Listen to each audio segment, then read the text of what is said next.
Hi everybody, welcome back. Thanks for watching my next video here. I'm glad the other couple of videos have been helping you all out. Um, yeah, you guys seem to be uh,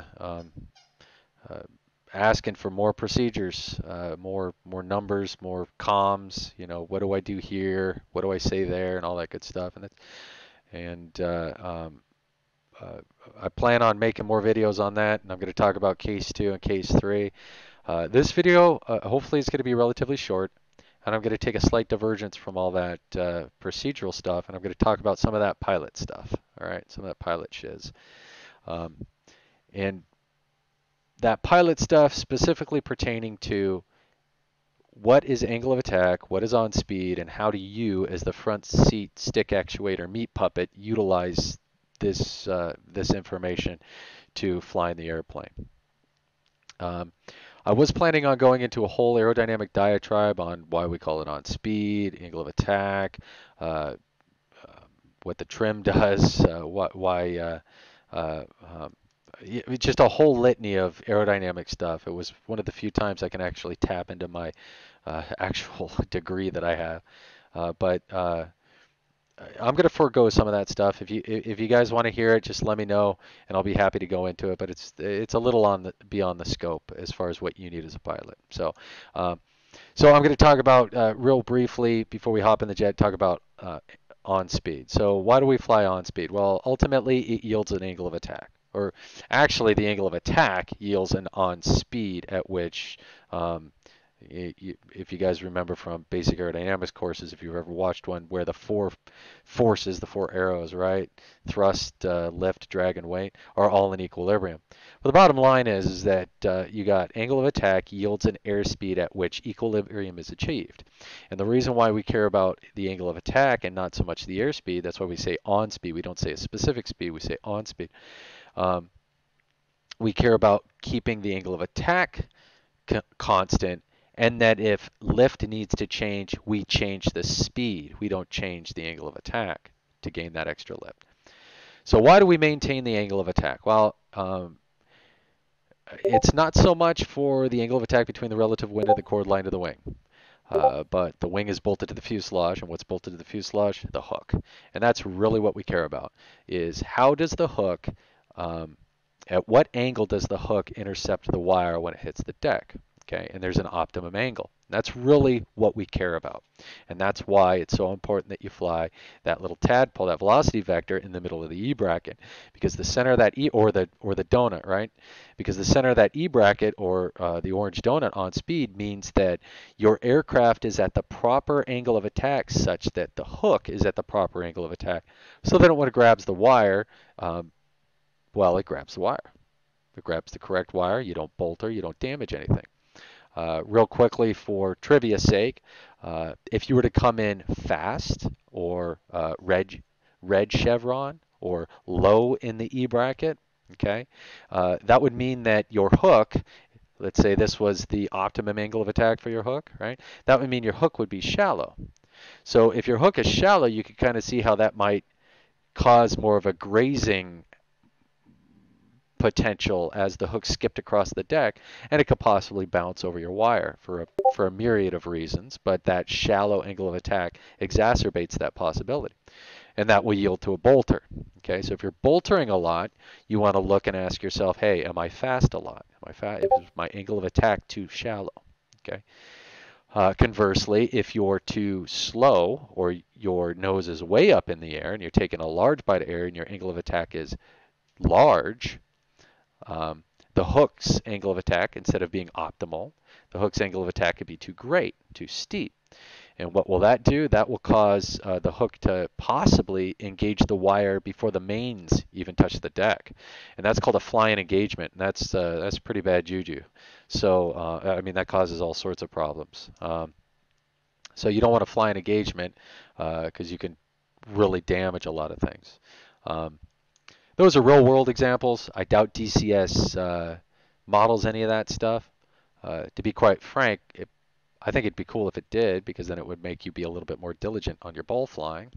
But yeah, so that's why we want to fly on speed, and that's where the term angle of attack and all that stuff comes from. So, all right, let's hop in the jet and let's see how we can put that to practice. All right, finally in the air, right? Okay, so the first thing I'd like to cover is, well, we all know the AOA indexers, right? We got the amber donut, green chevron, red chevron, slow, fast, high AOA, low AOA, right? Well, in the HUD, you got the E bracket. Some of you guys may know this, some of you may not. And the VE bracket is basically another way of representing the indexers. But in this particular case, it's in relationship to the velocity vector, okay?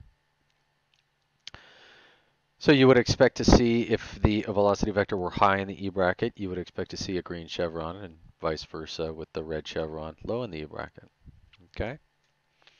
And of course, we already talked about the importances with flying on speed, and ensured that the angle of attack of the aircraft would yield the proper angle of attack of the hook, so that the hook would catch the wire in the proper position. You won't damage the airplane or have a bolt or something like that, okay?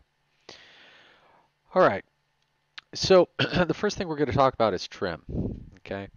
Now you trim for an angle of attack, and that ultimately yields an airspeed, okay? So technically you trim for an airspeed, but I'm not going to go into the aerodynamics of how the airspeed is derived from the angle of attack. We're just going to focus on the angle of attack right now, okay?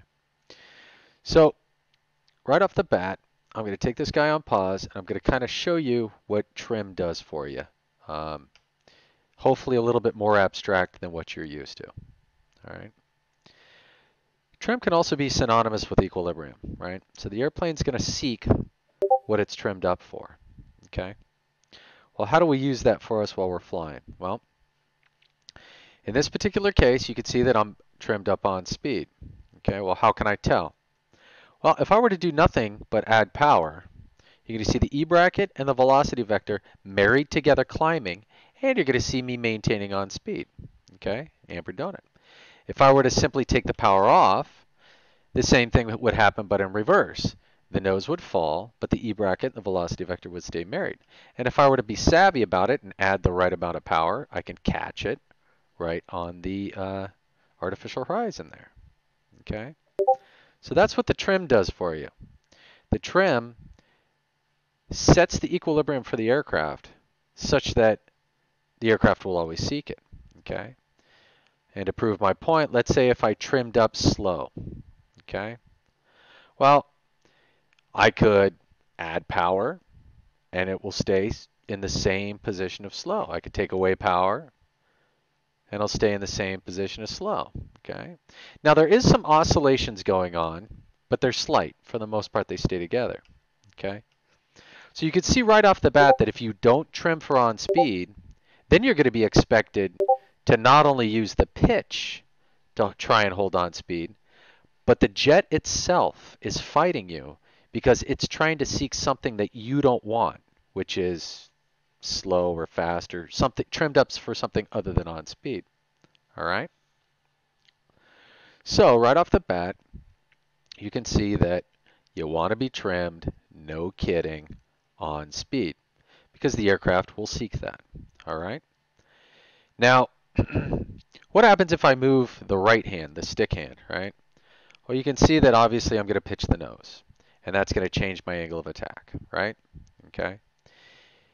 When it comes to flying around the boat and flying on the ball, that's what you're trying to avoid. You're trying to control all your VSI and your altitude changes with your left hand only, okay? Now, I said before that there will be oscillations, right? The plane will go through slight oscillations as it finds its equilibrium. And you can use the right hand to help it pitch for the airspeed that it's trimmed for to help dampen out those oscillations. But for the most part, you're going to do all that changing with your left hand, all right? Well now, how does that play into ball flying, okay? Or how do we manage that in ball flying? Well, first of all, I would encourage you to kind of set up this little practice drill, Okay, you can see that I'm on a heading of 360. I'm at an altitude of 1,600 feet, and what I'm doing is I'm simulating that I'm in the pattern. Now I'm 1,000 feet above the pattern, but that gives me a 1,000-foot buffer so that when I do all the mechanics, I won't land into the ocean, right? I'll level off about 1,000 feet above the ocean, right? Okay. So what I encourage you to do is get to this position, trim, and this is basically simulating on the downwind. You're all trimmed up.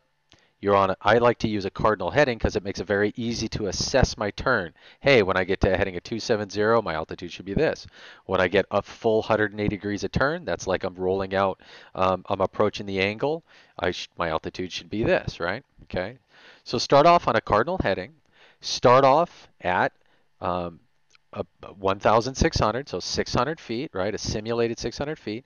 And you want the power such that you maintain level. So your VSI, for the most part, is zeroed out, okay? And what you're going to do is you're just going to practice coming off the 180, all right? Now, I'm going to demo a few things that typically happens first. And I got to tell you guys, full disclosure, I've been flying this all of 2 weeks. So, I apologize if I punted a few times. Just bear with me, and I'll do my best. I appreciate your patience. So, all right. So what is one of the first things that new pilots of the boat and learning how to fly an on-speed aircraft tend to encounter when they're coming off the 180 or when they're making their approach turn? Well, they'll get to this point, right? They'll be all trimmed up, level flight, and all that good stuff, and then they'll look out. They'll say, hey, there's my beam position. It's time to turn, right? And they'll simply roll to get to that 30 degrees, and they'll stick it. And you can see the nose just starts falling and falling and falling. The VSI is 1,200. Well, what's the next thing they want to do? Pull back on the stick. Well, what does that do? It immediately kind of violates the first cardinal rule, which is don't fly don't fly pitch with your right hand because it will change your angle of attack, and it will make the hook all screwed up, right? All right.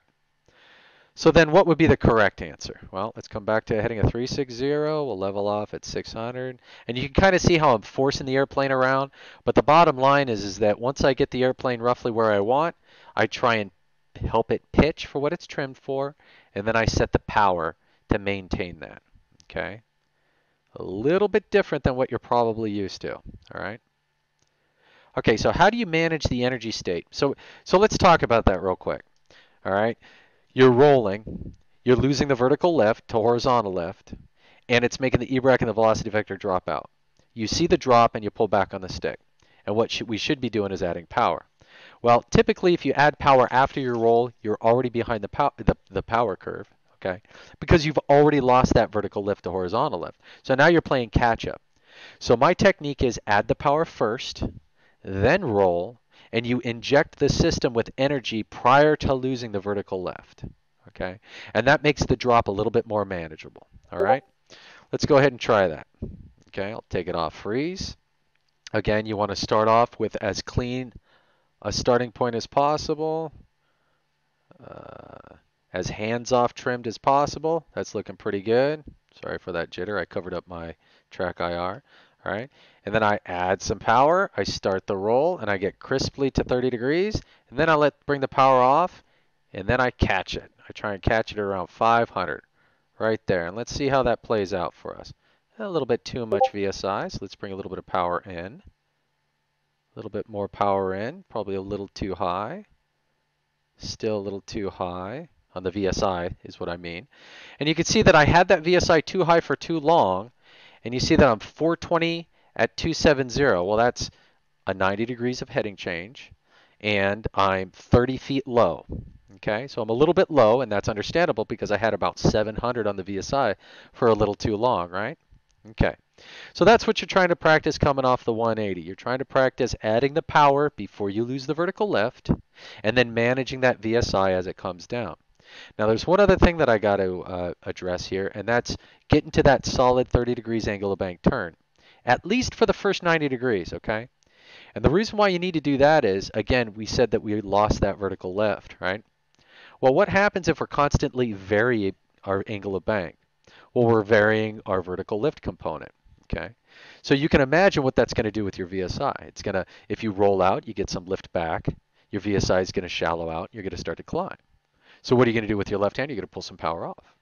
So then you're going to come back in. You're going to realize that you need to roll more and that you've shallowed out your roll. So you're going to roll back in. The nose is going to drop because you lost the vertical lift. And then you're going to go, oh no, I need to fix it with power. You're going to add power. So you're going to be doing this all the way around the turn. Shallow out, power off, roll in, power on, off, in. You see what I'm saying? And you're just going to be kind of sawing a log with both hands. So that's why you really want to eliminate the variable of the roll. Stick it to something solid. I recommend 30 degrees, okay? And then solidify the VSI so that it's a nice stable 500 foot. And then when you hit to this 90-degree mark, that's a good time for you to assess, hey, my velocity vector, I'm on speed. My VSI, right now it's 460. It's a little shallow, but I'm a little low. Okay, I've got a good 30-degree angle of bank turn. And this right here, after the first 90 degrees of turn, this is probably the best time to take your first look, believe it or not, your first look outside to look at the boat. Okay? The majority of this first half, this first 90 degrees of turn, is primarily an instrument turn. Okay. Then when you get here, you take a look out to the boat and you just take a quick snapshot to see how you're doing. You should be able to see the ball. Because of various reasons on the boat, the ball's not going to be centered. Okay, it's going to be slightly low because you're looking at an angle through the Fresnel lens. There's a few other geometrical reasons why. But for the most part, you should look out and the ball should be relatively close to in the middle, right? Then you come back inside and you finish out your turn. Okay, so I'm going to finish out the turn here. And before I do it, I want to address one last thing, or one more thing. So we talked about how we had to add power prior to rolling because we lost the vertical lift. Well, when we start to hit the actual groove and the heading that we're trying to line up on, and we roll out, what happens? We gain all that vertical lift back, right? So if we do nothing else but roll out, the nose, because we're getting all that vertical lift, and we still have that energy, that extra energy that we added when we rolled to make up for the loss of vertical lift, the nose is going to want to climb, okay? And typically, new pilots want to do, this, and that's push the nose over. Well, if you push the nose over, obviously you're going to push the velocity vector fast on the E bracket, and that's going to flatten out your angle of attack, and that you'll probably bolt her because your hook is going to skip across the deck at a relatively flat angle of attack. So what you want to do is, in the same way that prior to rolling you added power, then you rolled, you want to reverse that process when you roll out. So you want to take power off, then roll out, and then bring power back on. Okay? So let's go ahead and try that. Okay, so we'll take it off freeze. Hopefully my throttle is still set in the position that I want. 30 degrees. And you can see that once you get it all stabled up, I mean, she should pretty much fly herself. I mean, it's overbanking a little bit, but there goes the VSI. That's because I'm not paying attention and I'm showboating, trying to show you how I can let go. Well, there's 190, and you can see that I'm a little low. And there's 180 plus the 10 degrees for the angle. All right. And then you bring the power off and you roll out. Well, you can see that I'm a little bit low here. I'm 230 feet at the angle instead of about 290, right? So I'm about, 60 feet-ish low, something like that. Okay, so I should see a relatively low ball, all right? But that's basically what you're looking for, and this is a good way to practice it. Set yourself on a cardinal heading. Go climb up at 1,600 feet, get all trimmed up, get on speed, and just practice. Power, roll, power off to catch 500, come around the 90, check all your wickets. Then when you start to hit the round down or 190 degrees worth of turn, then power off, roll out, then power back on, and then fly a 3-degree glide slope, okay? All right, I'm going to take it off freeze. I'm going to try and fly one good solid fluent pass to demo for you guys. And then you guys can practice this at home. So, all right, so again, I'm on a, let's come back to a cardinal heading, 180. And all I'm doing is I'm using my right hand for roll. I'm not using for pitch. You can see she's climbing all by herself because I've got the power up there, right? And then when I get up to pattern altitude, I'm just going to put the power off and let everything settle on out, okay? And of course, I'll use the right hand to help stabilize it out. Now, that's not to say that while you're in the pattern, you can't pitch the nose down. Like let's say no kidding, we're climbing and you wanted to level off. Well, I would you had to do it expeditiously. Well, I would push the velocity vector down and then bring the power to suit.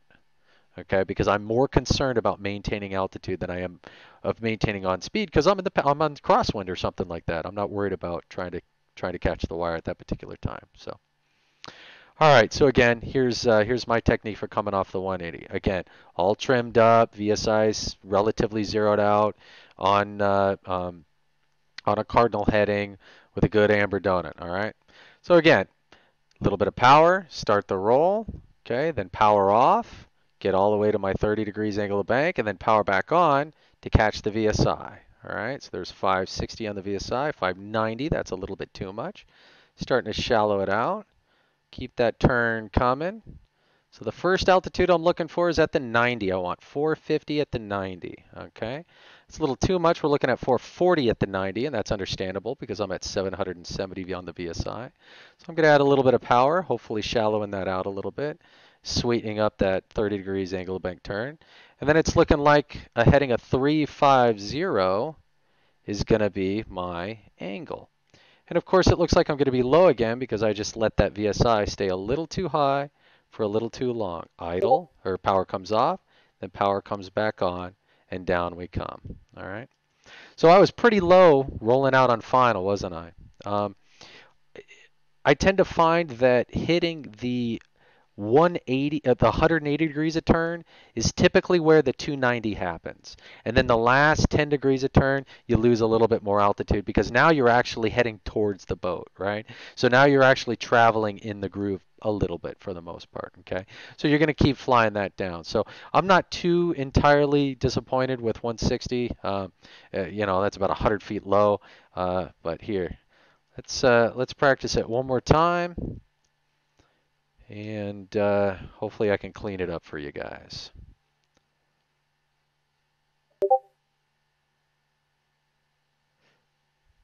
Again, come back up to a pattern altitude. This time we'll do it on a heading of 360. Still climbing, again, using my power to climb. Oh, coming on up. Another 100 feet to go. 50 feet to go. All right. Now, I gotta say, this is kind of my first in the very first video that I made. This is my first critique of the flight model, and again, I've only been doing this for like a couple of weeks, so you know what the hell do I know? But I gotta say, it kind of feels like there's a little bit of too much lag or too much drag or something like that with the throttle response.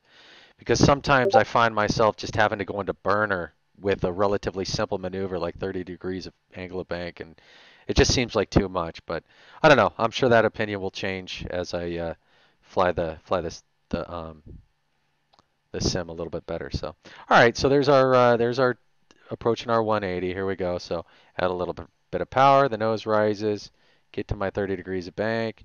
Let the nose start to come down. Then power comes back on to catch 500. Okay.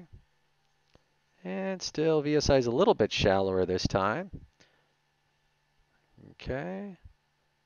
Still coming around. So now it's looking like we might be a little high at the 90. Yeah, so there's 460. We're only 10 feet high. Still coming around. There's my 500. Still coming around. Get that VSI suitcase there. 340. Still turning. And there's my 180. All right, now I got 10 degrees. And there's the rollout, right? Power comes up. You can see how the nose rose a little bit. But now I'm at 260 for that 170, and that's a pretty good energy, or that's a pretty good altitude to be at. I don't know if you noticed, but I was at around 270, passing the 180. So I was about 30 feet low. So yeah, so there you go. That's about the best demo I can give you guys. I hope it's worth something to you all. And that concludes this video. Thanks for sticking with me. Thanks for bearing with my horrible basic air work. And again, please, if you guys have any questions, come find me in Discord, and I'll be happy to answer anything you guys got. All right, happy flying. See you guys out there.